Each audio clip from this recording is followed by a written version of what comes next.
this week's God Squad Up Front. Here's where we discuss big issues and trending topics. If you're ready, so are we.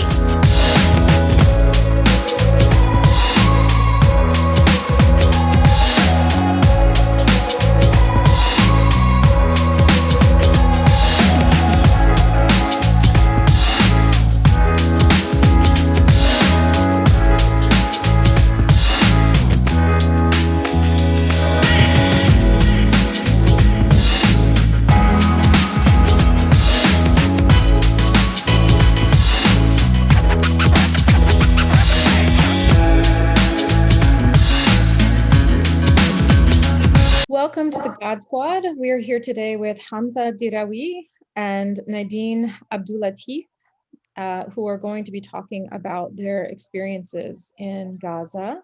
Hamza joined us last week and told us a little bit about his family's experience, and Nadine has been talking with people about her experience as a child in Gaza.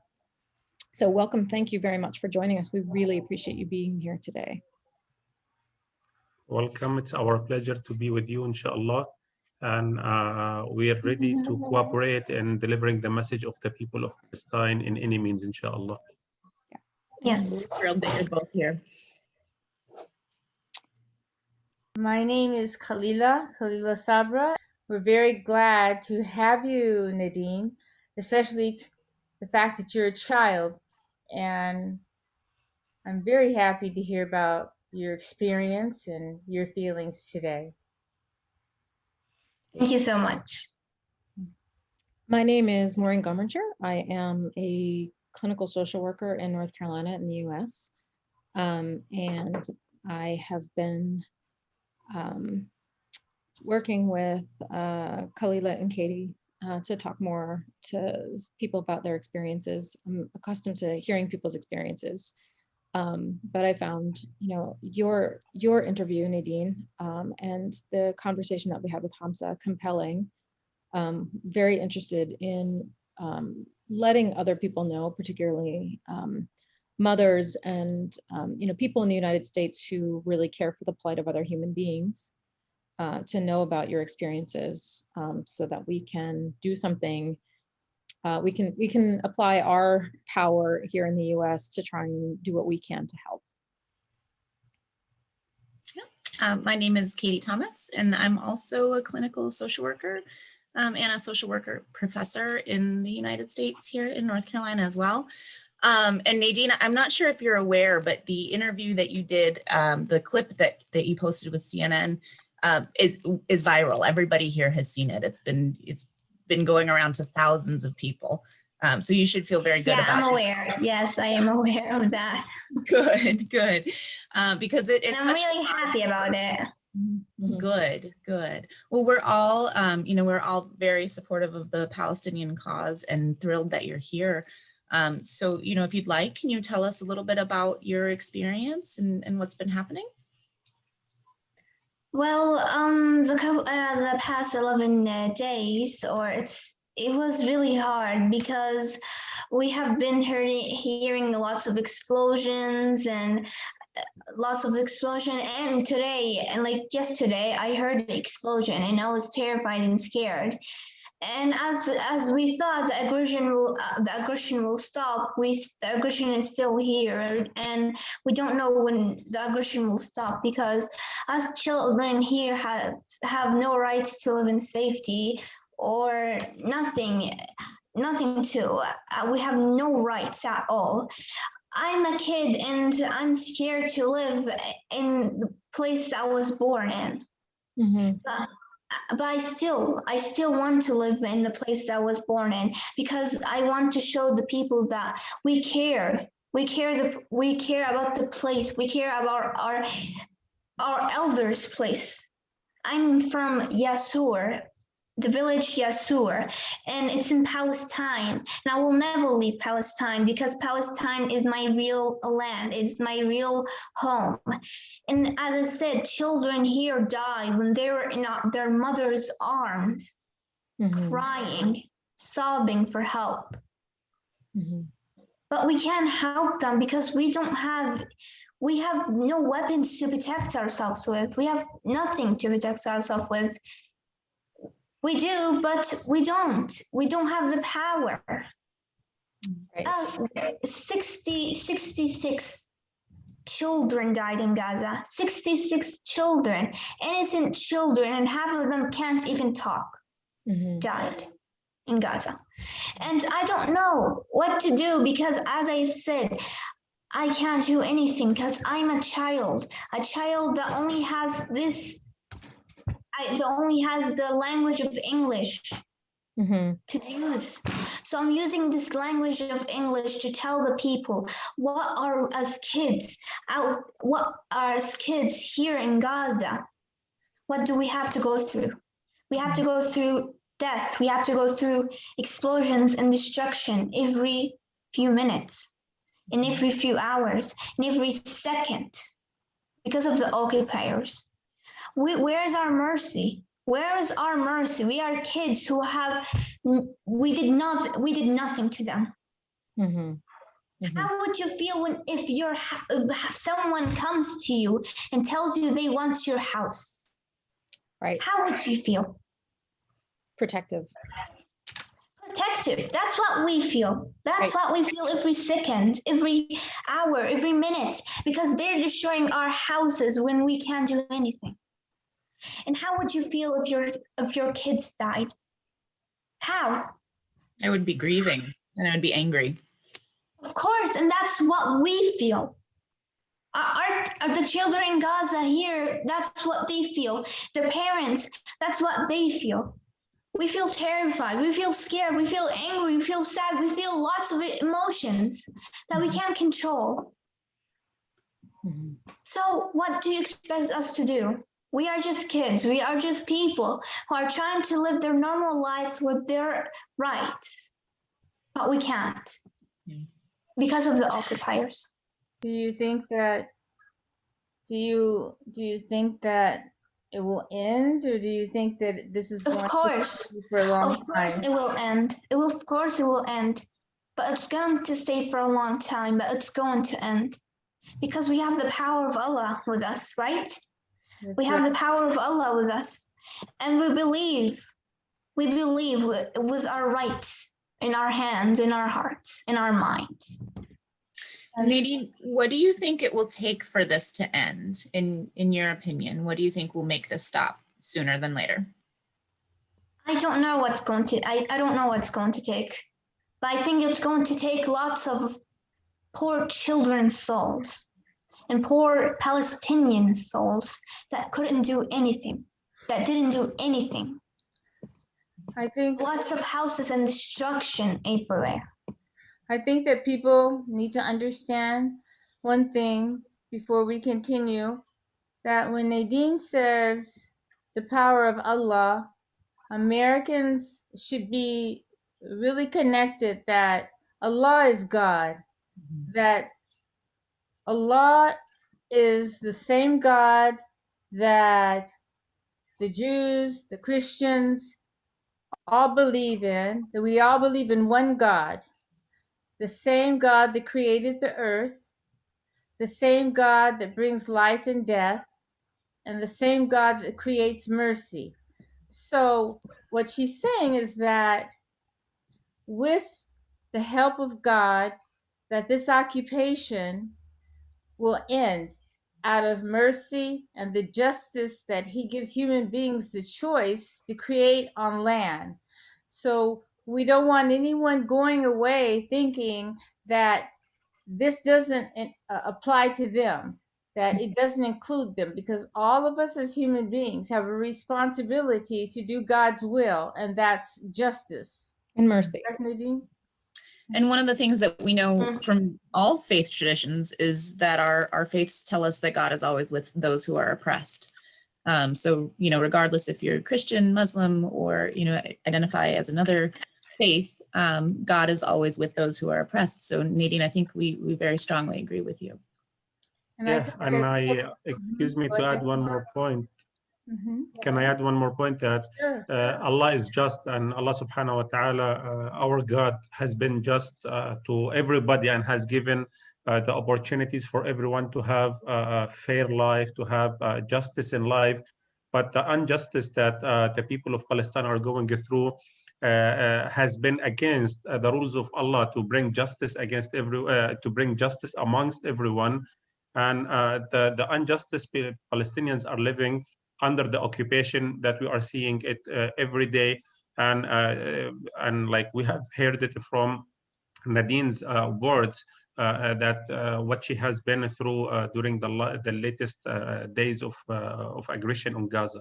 And I think people in maybe in Germany, people in France, people in Spain, they take a word and they misinterpret it so they can disconnect from it. But we want them to understand here today that there's one God, whether you call him Yahweh, whether you call him Allah, whether you call him God, we're all talking about the supreme being that created all of us. So don't disconnect, because you know that we're talking about one God. We're talking about the one that insists on mercy, on goodness, and on fairness. So when Nadine says that she wants justice for her people and that she prays for God's mercy or Allah's mercy, she's saying that this one supreme being expects for all of us to help the Palestinians to obtain that justice and that mercy. So don't disconnect yourself from it. Connect yourself closely with it. Am I right, Nadine? Yes, you are. Go ahead, tell us some more, Nadine. Tell us about your feelings. So in the aggression, I had lots of feelings going through me. I had lots of feelings, but I never felt the happy feelings in me. I felt that feelings of anger, feelings of sadness, feelings of loneliness, feelings, lots of feelings going through my body. But the one feeling that I wanted to feel so bad was the happiness. I couldn't feel it because of what's going around me, what's going all around. I didn't know what to do. As I said, I didn't know what to do. My brother was crying. My mother was scared. We had to sleep in the hallway. We couldn't feel safety. We couldn't feel our rights. We couldn't feel the light of mercy around us. And as I was saying, as kids in Gaza, we need rights. We need our right to learn. We need our right to play. We need our right to travel. We need our right to live in safety. Yeah. I feel empty, scared, terrified, seeing the people near me and the people who are around me dying when I can't do anything. Right. As a child, I'm terrified of everything that happened these 11 days. Well, Nadine, can you tell them that, or I just want to share with you that Nadine was living or is living in Gaza City, and we consider Gaza City the main city of Gaza Strip, which is considered to be the safest place. Like people from the suburbs, from the buffer zone areas. The middle of Gaza was the safest place, and was the safest place before this aggression. Yes. Yes. Yes, proceed. And then we here in Gaza, in the middle of Gaza, which is where I live, we never thought it will be hit or something like that, because in every aggression, it never got hit. But in this aggression, it got hit near our house two times, and I was terrified. I was scared. I didn't know what to do. I hugged my brother.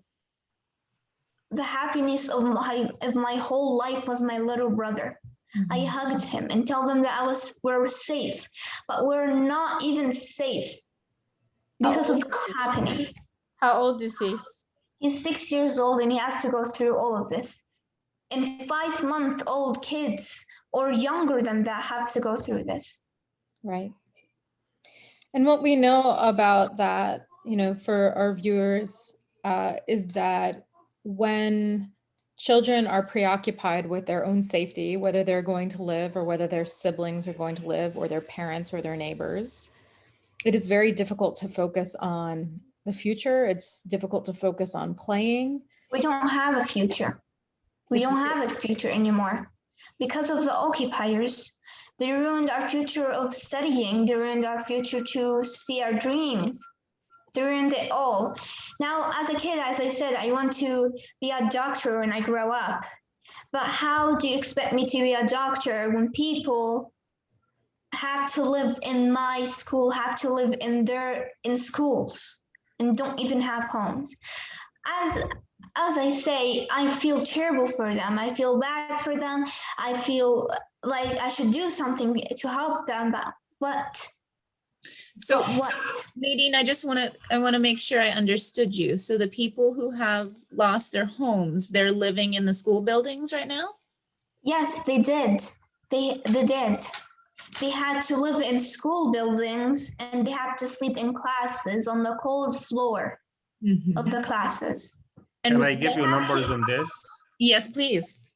Yeah, during the aggression, there were 47,000 Palestinians, 47,000 Palestinians displaced in 57 UNRWA schools all over the Gaza Strip. So 47,000 Palestinians have become refugees in their own cities, in their own country. They were forcibly displaced from their houses that were brutally bombed and were targeted all the time, and people escaped to rescue their lives, and they sought shelter in the UNRWA schools. So 57 UNRWA schools were open as shelters for the Palestinians who have lost their houses.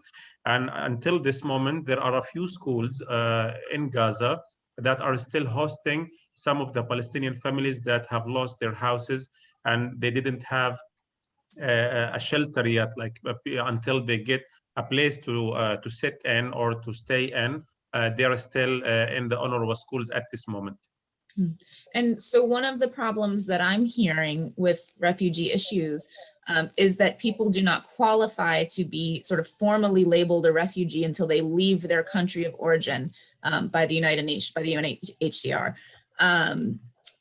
So they're going to be considered internally displaced people, and they won't be able to apply for refugee status or to be able to be resettled into another country without leaving. And one of the things you've taught us already, Hamza, is that people are not able to leave Palestine. Yeah, Yes. people from the north, or or let's say Gaza is being surrounded. All the sides of Gaza have been under the siege. Like from the west, we have the sea, which is fully deployed with the Israeli Navy, the military Navy, and Palestinian ships can't go deep into the sea, only for a few miles only for fishing. From the east side, which is called the buffer zone or the borderlines between Gaza and Israel, or the surrounding Israeli settlements that are surrounding Gaza. From the north, we have also Israel, and the air is a cross point. Air is a cross point, or air is a checkpoint. This air is a checkpoint, is Israeli controlled, and it is the connection between Gaza Strip and the West Bank and Israel, and anyone going to the West Bank has to go through the air is a checkpoint from the north. And from the south, we have the Rafah crossing, the only outlet from Gaza to Palestinian, the only outlet from Gaza to Palestinian outlets, to Arab outlets, the only outlet that is connecting Gaza between Egypt. So Gaza is being totally surrounded, and this has been going on for almost 14 years now, the siege. But during the aggression, the bombardment was going on very intensively, and the Rafah crossing was closed at that time. So all of Gaza have been surrounded and been as a prison surrounding Gaza, and the people of Gaza have been bombed and they have no place to go. And when I mentioned the center of Gaza City, that used to be the safest place. During the past aggressions like 2008, 2012, 2014, 2021, we thought, I mean, previously, before this 11th day of aggression, previously, Gaza City, the center of Gaza City, was the safest place. And usually it didn't have any bombardment inside there, which accommodates the main hospital of Gaza Strip, Al Shifa Medical Complex. And during the people would run from the suburbs, people would run from escape from the borderlines into the depth of Gaza City, where it used to be safe. But this aggression, the main focus was on hitting the Gaza City, the center of Gaza City. Otherwise, like, it was so different from the previous aggressions that made the people of Gaza to be like so confused where to go. The Israelis that are monitoring, whether it's West Bank or Gaza, you have checkpoints, you have the Rafat Pass that the Gazans are forbidden to exit without some type of a pass. So this is why it's defined as an occupied territory. But at the same time, the Israelis are forbidding the Gazans the status of being occupied. If it is an occupied territory, then why are they denying the people under occupation medicine? Why are they denying the people under occupation food, gasoline, electricity, emergency materials? Literally, they are shooting and bombing people, and they're denying them the medications, pain medications, even the bandages to assist them in fixing the wounds that they have created. Under the United Nations rules or rules of law, if you're occupying, if people are occupied, then the person responsible for the occupation, they have to give them certain things. Am I correct? Yep, but they're denying the Palestinians everything, yet everybody is silent. And now we have Nadine here that's telling us that she can't even dream of a future. She can't even dream. She wants to be a doctor, but she can't even conceive of having that dream because she's a prisoner more than a child having a dream. Is that right, Nadine? Yes, and as you see, you know those birds who are trapped in cages? Mm-hmm. That's Yes. what we feel as children. That's what we feel. We feel no freedom. We feel trapped in cages that can't even be open, that can't be open at all.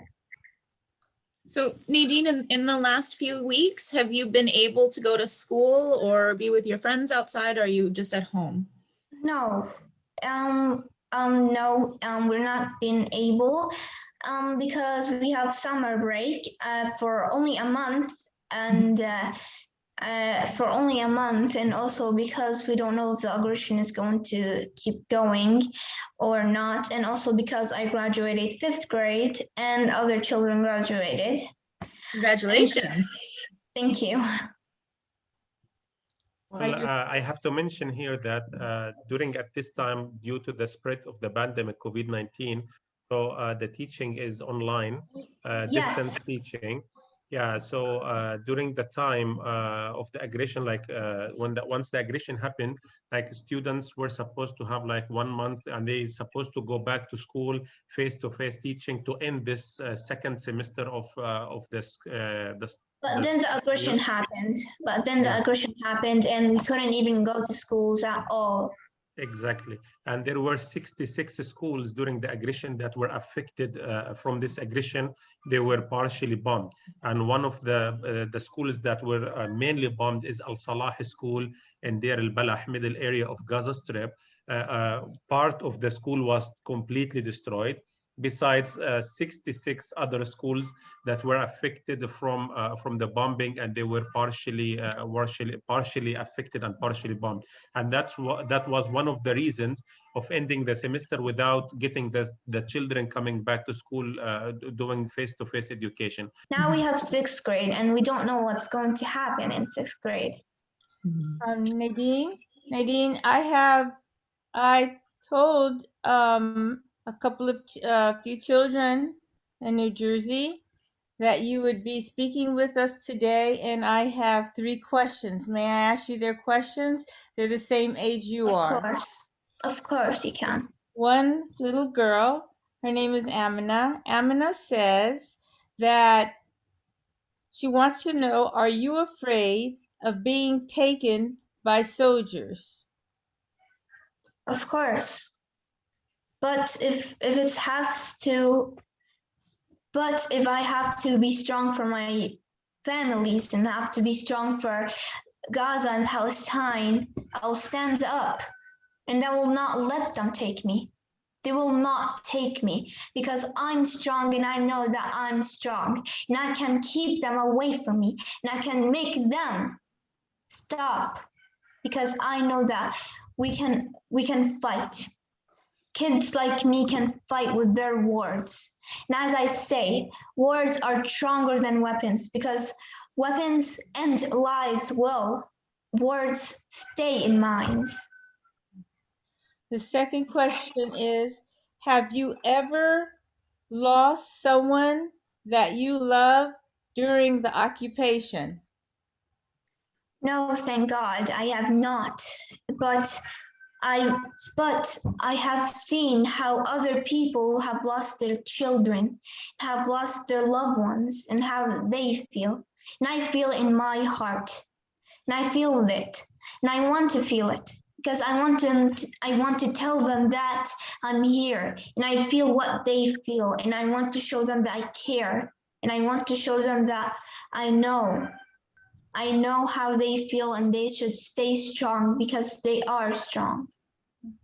The third question is, we are only children here in America, but can you tell us what you think that we can do to help the children of Palestine, because we would love to help? Anything can help. Even your praise can help. Even any simple thing can help. You saying that you love Palestine means lots and lots of that for us. You just praying for Palestine means more than anyone can mean. You just saying that Palestine will be free is making us feel that we are free. So every simple thing, every simple word can tell me that we can free Palestine, even though we are going through a lot. Thank you. You're welcome. Ladies? I am very struck, Nadine, by how wise you are. So you're 10 years old, is that right? Yes. Okay. I'm very curious to know, where do you think you've learned all of these perspectives? How do you get these words that you're saying to everybody? Because it's very heartfelt, and I would not expect most 10-year-olds to have the insight that you do. And I think it's a gift, but where do you think that a lot of this is coming from for you? Seeing how many children have been going through and how many people have been going through, and seeing all the torture that we have been going through, it made me more stronger and made me more positive to myself and made me more thinkable of myself and made me more tellable to myself.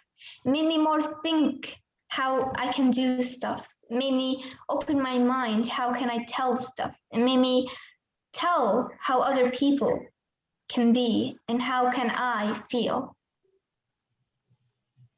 It did make me feel alone, but I still think that all of the people around me can be my friends, are my families. The people are around the world are my family.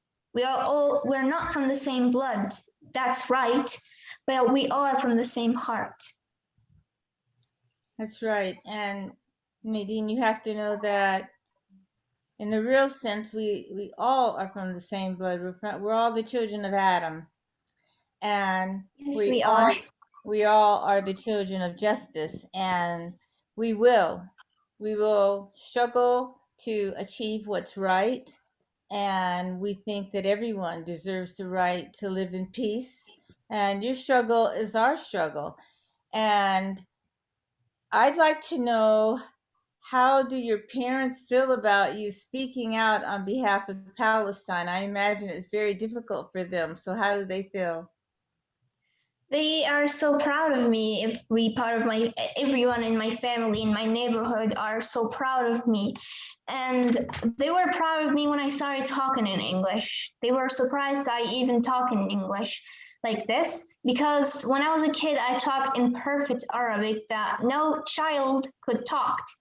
And now I can talk in perfect English that no child or child can, if they can do it, if they just study hard, but no child in my age can do this, they said to me one day.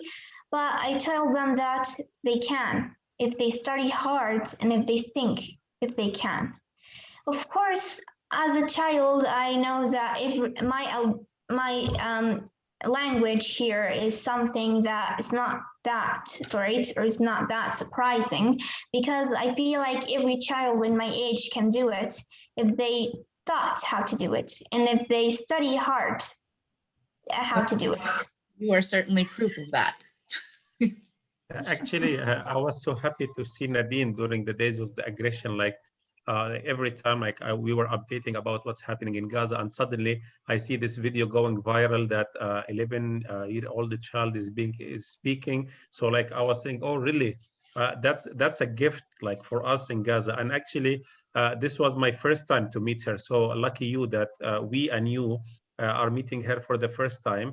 And I'm so proud of her, just as her parents and just as all of Gaza are being, we are so proud of Nadine and of all the Palestinian children that have been surviving actually under the threats and the aggression that the Palestinian children are going through. Nadine is only an example of half of the community, that half of the community in Palestine are generally youth community and children. Children consist almost 50% of the Palestinian community. So, and imagine that 50% of the community are being threatened, are being frightened, are going through trauma, all types of trauma, and they're being traumatized, and they need ages to recover from the trauma and the scenes that they have faced. So again, Nadine, I'm so proud of you that you can express and speak on behalf of the Palestinian children to deliver the message, at least in languages besides the Arabic language.